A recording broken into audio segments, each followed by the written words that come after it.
이 시간 우리에게 주시는 하나님의 말씀은 다니엘 1장 8절에서 16절까지의 말씀입니다. 구약성경 1231쪽을 전후에서 찾으시면 되겠습니다. 다니엘 1장 8절에서 16절까지의 말씀, 구약성경 1281쪽 전후에서 찾으시면 되겠습니다. 하나님의 말씀을 함께 봉독해 올리겠습니다. 다니엘은 뜻을 정하여 왕의 음식과 그가 마시는 포도주로 자기를 더럽히지 아니하리라 하고 자기를 더럽히지 아니하도록 환관장에게 구하니 하나님이 다니엘로 하여금 환관장에게 은혜와 긍휼을 얻게 하신지라. 환관장이 다니엘에게 이르되 내가 내 주 왕을 두려워하노라. 그가 너희 먹을 것과 너희 마실 것을 지정하셨거늘 너희의 얼굴이 초췌하여 같은 또래의 소년들만 못한 것을 그가 보게 할 것이 무엇이냐. 그렇게 되면 너희 때문에 내 머리가 왕 앞에서 위태롭게 되리라 하니라. 환관장이 다니엘과 하나냐와 미사엘과 아사랴를 감독하게 한 자에게 다니엘이 말하되 청하오니 당신의 종들을 열흘 동안 시험하여 채식을 주어 먹게 하고 물을 주어 마시게 한 후에 당신 앞에서 우리의 얼굴과 왕의 음식을 먹는 소년들의 얼굴을 비교하여 보아서 당신이 보는 대로 종들에게 행하소서 하매 그가 그들의 말을 따라 열흘 동안 시험하더니 열흘 후에 그들의 얼굴이 더욱 아름답고 살이 더욱 윤택하여 왕의 음식을 먹는 다른 소년들보다 더 좋아 보인지라. 그리하여 감독하는 자가 그들에게 지정된 음식과 마실 포도주를 제하고 채식을 주니라.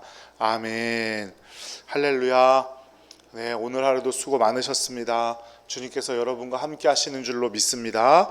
우리 옆에 분들과 인사 나누셔 사랑합니다. 축복합니다. 또 참 잘 오셨습니다. 인사 나누겠습니다. 오늘부터 사순절이 시작되었습니다. 사순절은 부활절 전 주일을 제외한 40일 동안을 말하고 이 40일 동안 주님의 십자가의 은혜를 묵상하고 기도와 회개, 절제와 훈련을 하는 기간이 사순절 기간입니다. 아무쪼록 이번 사순절 절기를 절기의 목적답게 온전히 보내어 우리의 신앙을 다시금 되돌아보는 귀한 절기들이 되시기를 간절히 축복합니다. 새해를 기대하면서 다짐한 목표들이 있으실 겁니다. 여러분들 써내신 소망의 기도 보면은 그런 목표들이 좀 적혀져 있는 기도들도 있고요. 아닌 기도들도 있는데 어떻게 2024년도가 시작한 지 이제 한 달 반 정도가 지났는데 어떠신지요? 여러분들이 다짐한 목표들을 뜻을 정한 대로 잘 지키고 계신가요? 다행인지 우리에게 설날이 또 따로 있어서 우리는 이제 음력으로 새해가 시작한 지는 이제 4일밖에 지나지 않았어요. 그러니까 이제 다시 시작하셔도 돼요. 이제 처음부터 다시 시작해도 됩니다. 모두가 다짐한 것들을 잘 지키면 좋겠지만 다짐한 것들을 지키기 어려운 상황을 마주할 때가 더 많다는 것을 아실 거예요. 기대감을 갖고 다짐한 계획들이지만 어려운 상황과 여건들 앞에서 갈등에 빠지는 우리의 모습을 잘 볼 수가 있습니다. 흔들리지 않고 다짐한 목표들을 잘 지켜내기 위해서 우리는 어떻게 반응하고 무엇을 의지해야 할까요? 바로 오늘 다니엘의 모습을 통해서 다니엘이 어떻게 반응을 했는지 무엇을 의지하였는지를 살펴보면 우리가 남은 한 해를 분명히 반드시 승리하게 될 줄로 믿습니다. 유다 왕 여호야김이 다스리던 시대에 남왕국 유다의 위기가 찾아옵니다. 여호야김은 남왕국 유다의 18번째 왕이고요. 남왕국 유다는 20번째 왕인 시드기야 때 망하게 되죠. 근데 시드기야 왕 때 갑자기 짠 하고 망한 게 아니라 이미 여호야김, 그 여호야김의 전때였던 여호아하스 때부터 이미 이 패망의 징조가 보이기 시작을 했어요. 애굽왕이었던 느고가 바벨론과 전쟁을 치르기 위해서 갈그미스라는 곳으로 가야 했는데, 그렇게 가려면 이 유다 땅을 지나가야 되는 거예요. 그런데 그때 당시 유다의 왕이었던 요시야 왕이 비켜주지 않았어요.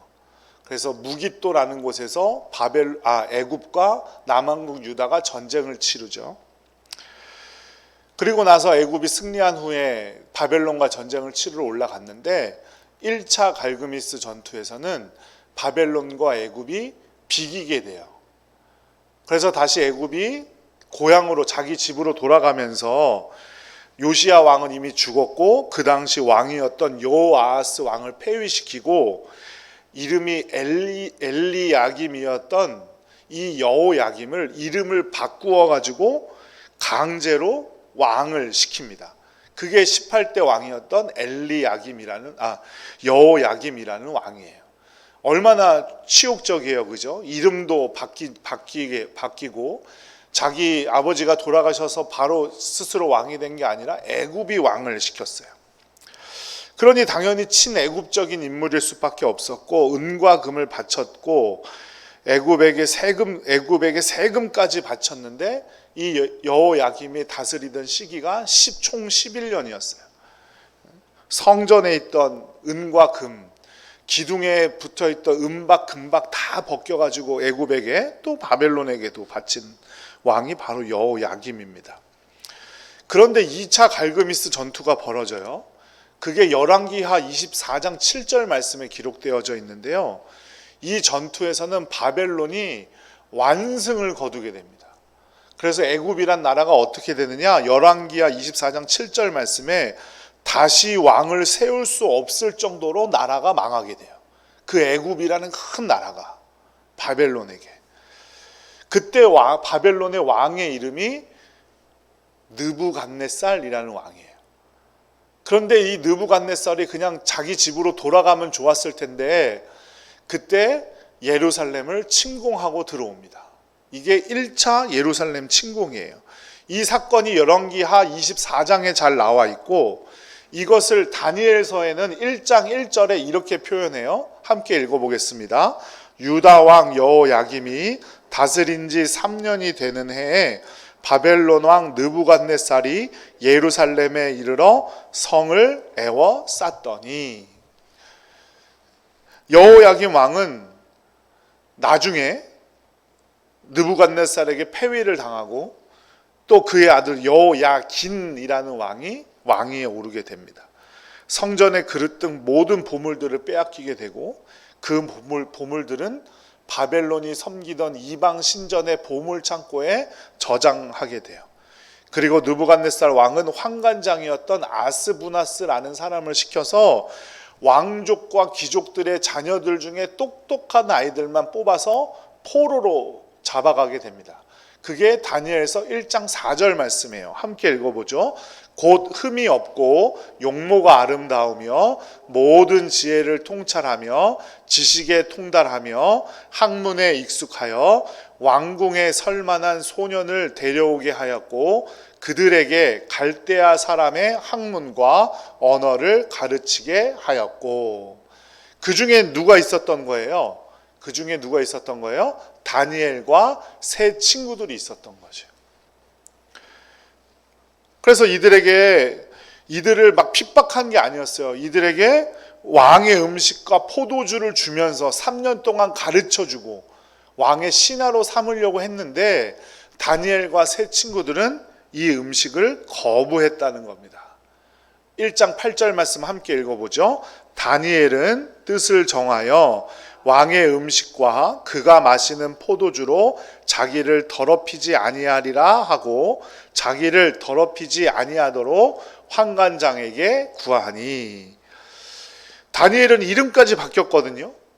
하지만 포도주와 왕의 음식으로는 자신의 몸을 더럽힐 수 없다라고 뜻을 정한 거예요. 그런데 여기서 말하는 몸을 더럽힌다는 것은 단순히 그냥 술 안 먹겠다라는 의미가 아닌 거죠.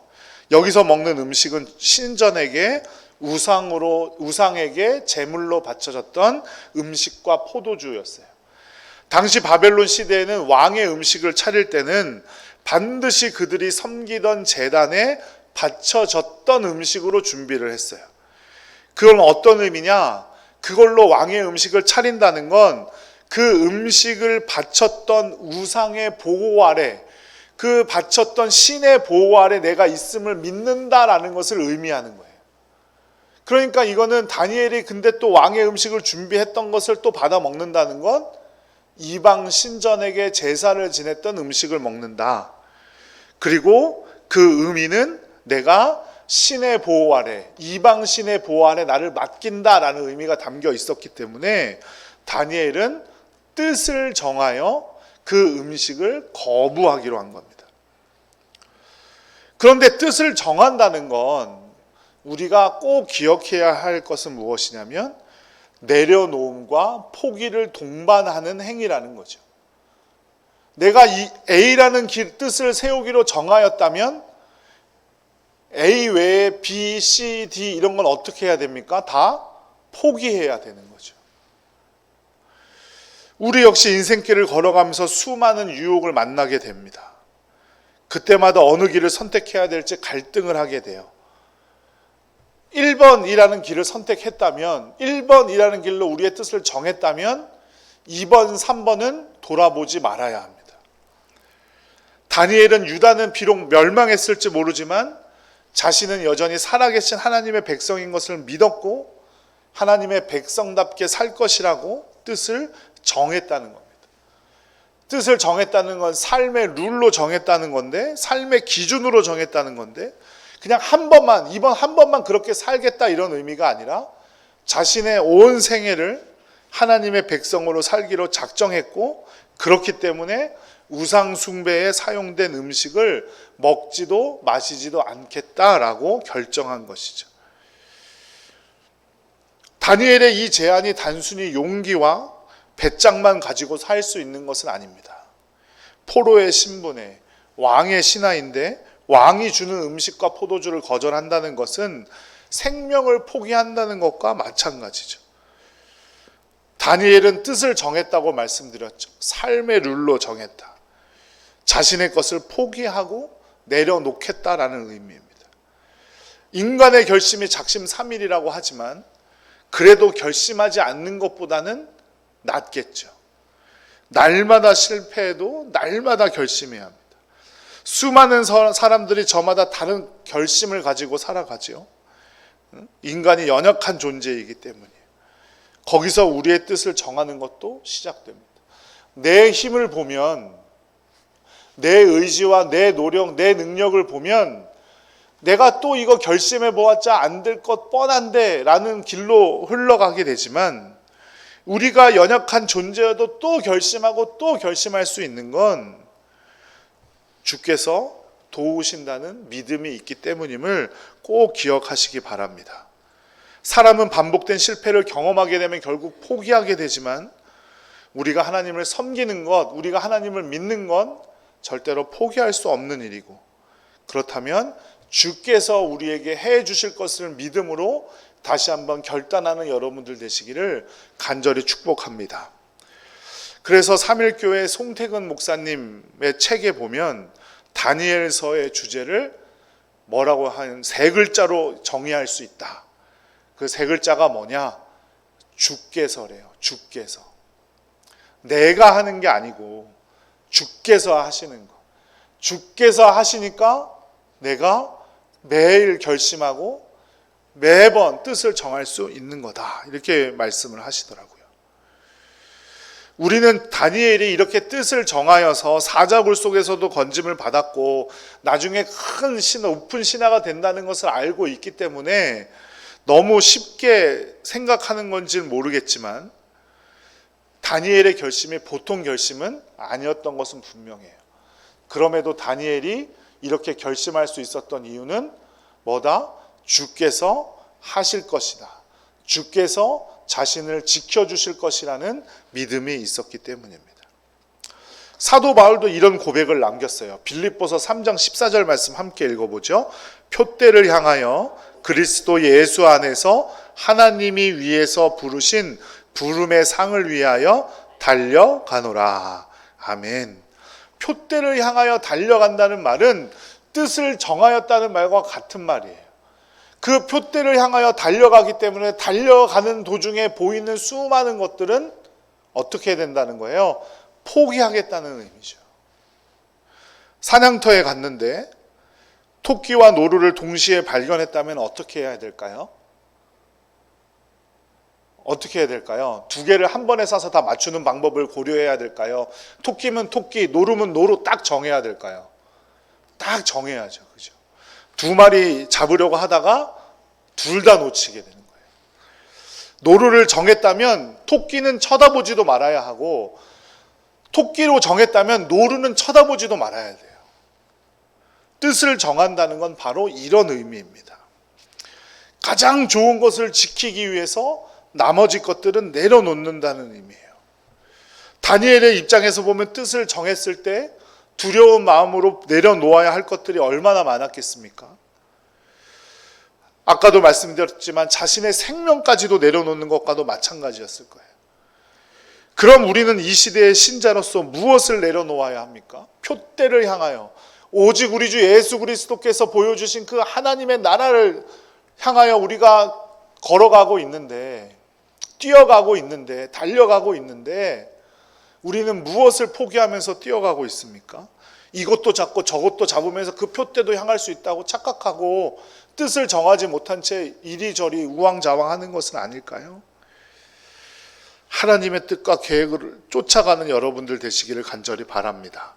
설령 내 뜻이 이루어지지 않더라도 그 순간이 내 뜻이 이루어지는 것이 아니라, 이루어지지 않는 것이 아니라 하나님의 뜻이 이루어지는 순간임을 믿으시기 바랍니다. 하나님의 뜻을 잡기 위해 세상의 모든 가치를 버려야 합니다. 로마서 12장 2절 말씀 함께 읽어보죠.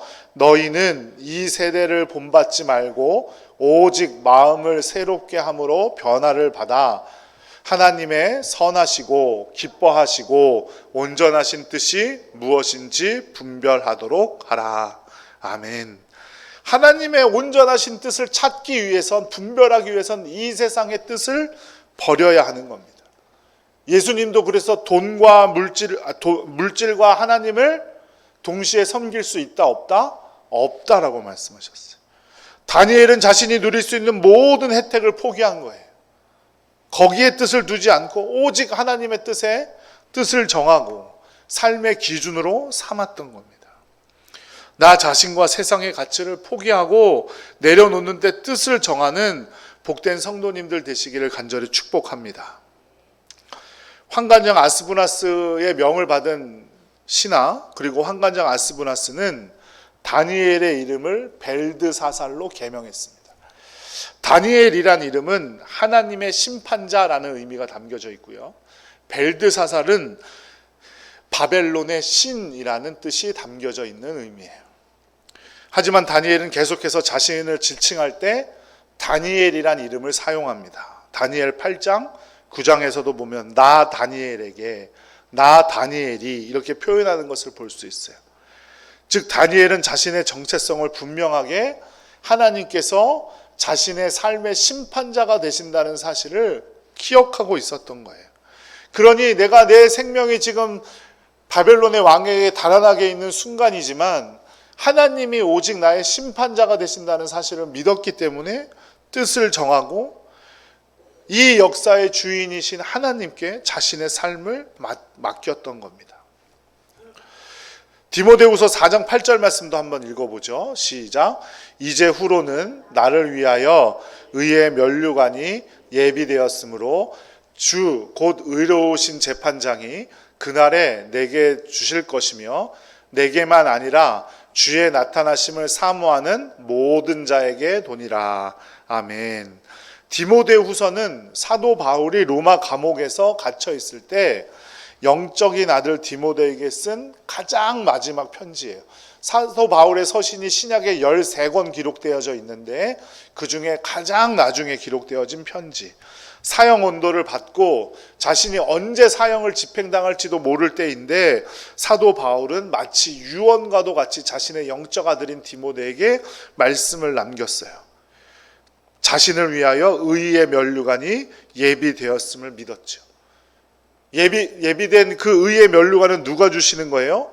의로우신 재판장이신 예수 그리스도께서 주시는 거예요. 마지막 날에 그것을 받을 것을 확신했기 때문에 사도 바울은 온전히 자신의 뜻을 주님의 복음에 전할 수 있었던 겁니다. 다니엘과 사도 바울이 겪던 시기는 약 700년 정도의 차이가 있지만 매우 비슷한 시기였어요. 바벨론과 로마 제국의 절대 패권을 쥐고 있던 시기, 자신의 나라는 망하고 자신이 믿던 예수 그리스도를 믿는다는 이유로 박해와 핍박에 시달리던 그 시기, 왕의 말이 곧 법이고 막강한 권력을 가지고 있었고 개인의 힘으로는 어떤 판을 뒤집을 수 없을 것 같은 시기, 그럼에도 불구하고 다니엘과 사도 바울은 하나님을 향한 마음으로 하나님의 뜻으로 자신의 삶을 정하였습니다. 하나님만이 유일한 역사의 주인이고 심판자이심을 확고하게 믿었던 거예요. 박정희 대통령의 수를 거부한 장군, 이런 이야기 혹시 들어보신 적 있으세요? 박정희 대통령 시절에 박정희 대통령이 따라준 수를 거부했던 나이필 준장이라는 분이 계세요. 원스타. 박정희 대통령 시절 대통령이 자신의 편을 좀 삼아 보고자 군 장성들 중에서 좀 가까워지고 싶은 사람들을 모아서 연회를 열었대요. 그런데 모두 한 잔씩 술을 다 직접 박정희 대통령이 직접 술을 다 따라주는데 나이필 장군님만 술잔을 거절했어요. 그분이 교회 장로님이셨거든요. 그는 신앙을 지키기 위해서 대통령이 따라주는 잔을 받지 않고 자신은 술을 마실 수 없으니 사이다를 한 잔 따라달라고 대통령에게 요청했어요. 연회의 분위기가 어떻게 됐을까요? 완전히 차갑게 가라앉았고 다들 대통령의 눈치만 슬금슬금 살피기 시작했대요. 연회가 끝나고 나서 박정희 대통령이 나가면서 이 나이필 장군에게 이렇게 말했대요. 네가 진짜 기독교인이다. 한마디만 남기고 연회장을 떠났어요. 그런데 사람들의 이 한마디 말이 이 더 많은 해석을 막 사람들에게, 너 큰일 났다. 너는 이제 내일로 옷 벗어야 된다. 더 이상 군생활 할 수 없다. 너의 안전을 보장해 줄 수 없다. 왜 그랬냐? 그 술 한 잔 눈 딱 감고 받아 마셨으면 네 앞길이 이제 이렇게 환하게 열리는 건데 왜 그랬냐? 그런데 나 장군은 아무런 말 없이 집으로 돌아가서 일기장에 이렇게 적었대요. 내일 당장 어떤 책벌이 떨어진다 해도 괴념치 않겠다. 하나님께서 나의 앞날을 책임져 주시겠지. 육사 졸업할 때 구대장께서 장교가 되어 술을 마실 줄 모르면 출세를 할 수 없다고 하셨는데 나를 이렇게 장군까지 진급시켜 주신 것은 바로 하나님이시다. 내가 장군까지 된 것을 보면 하나님이 나와 함께 하신다는 증거가 아니겠는가. 그래서 나 장군님이 이제 아침에 출근해서 책상 정리를 끝내고 이제 자기는 당연히 이제 그만두게 될 줄 알고 책상 정리를 싹 하고 명령을 기다리고 있었대요. 그런데 오히려 투스타, 소장으로 진급하게 되었고 육군본부 작전참모부장으로 영전을 했대요.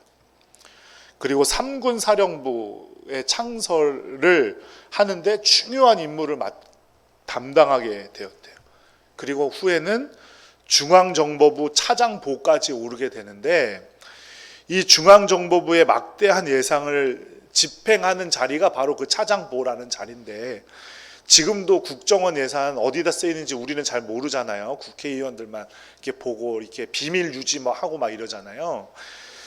그러니까 청렴 결백이 보장되는 사람을 시켜야 되는데 나이필 장군을 천거하자 박정희 대통령도 적임자라고 하면서 칭찬을 했대요. 그리고 이후 장관급인 비상기획위원장 자리, 청와대에 있는 비상기획위원장 자리에 올라서 또 영전을 해서 갔는데 그 이후 12.6 사태가 터진 거예요. 12.6 사태 아시죠? 박정희 대통령 시해 사건. 이 나이필 장군을 중앙정보부 차장 보호의 자리에 천거한 인물이 바로 김재규 씨였어요. 그러니까 이 차장 보라는 자리가 그 중앙정보부장 바로 밑에 자리인데 만일 그 자리에 계속 있었다면 아마도 12.6 사태 그 궁정동 만찬 자리에 이 나이필 장군도 있었을 거다. 우연이라고 말할 수도 있지만 그는 하나님의 인도하심이었다라고 고백했습니다. 그리고 이후 정권이 바뀌고 감사원장으로 퇴직을 하게 돼요. 나장군의 임종예배 자리에도 유명한 일화가 있습니다. 세문안교회 장로님이셨거든요. 이분이 나장군의 임종을 앞두고 당시 담임 목사였던 김동익 목사님이 눈물을 흘리며 기도를 이어가지 못하자 오히려 목사님을 잘 보필하지 못하고 먼저 하늘나라에 갑니다. 목사님 꼭 하늘나라에서 만납시다. 이렇게 하고 찬송가 455장을 불러주세요.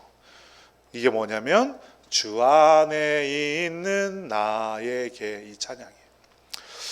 물론 박정희 대통령 때나 전두환 대통령 때 많은 잘못들도 있었기 때문에 그 당시에 높은 자리에 있었다는 것이 명예롭지 못한 일일 수도 있어요. 하지만 제가 말씀드리고 싶은 것은 그 큰 권력 앞에서 신앙을 버리지 않았다는 것만큼은 꼭 우리가 배워야 할 자세가 아닌가 싶습니다.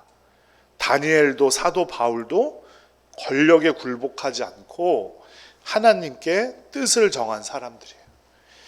다니엘이 한 것이 아니라 주께서 하신 것이죠.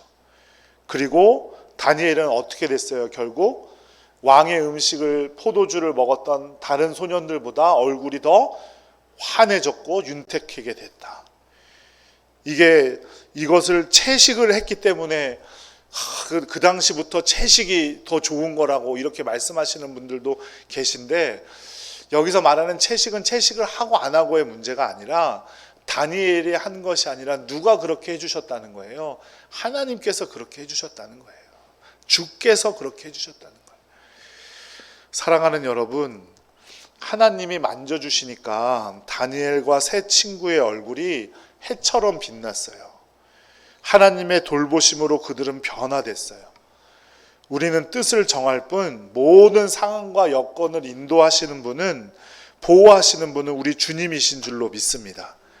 그 확신으로 여러분들의 신앙을 쉽게 여기지 않았으면 좋겠어요. 오직 하나님께 뜻을 정하고 주께서 살피신다는 그 믿음으로 그 뜻을 실천하며 살아가는 복된 성도님들 되시기를 간절히 축복합니다. 물론 처음에는 쉽지 않아요. 하지만 흉내라도 내보아야 하지 않겠습니까? 흉내라도 내다보면 자신도 모르게 하나님께 한 발 더 다가가 있는 우리의 모습을 발견하게 될 줄로 믿습니다. 그렇게 하나님께로 뜻을 정하여 주님의 인도하심 가운데 승리하는 복된 2024년 되시기를 간절히 축복합니다. 우리 다 함께 기도하겠습니다.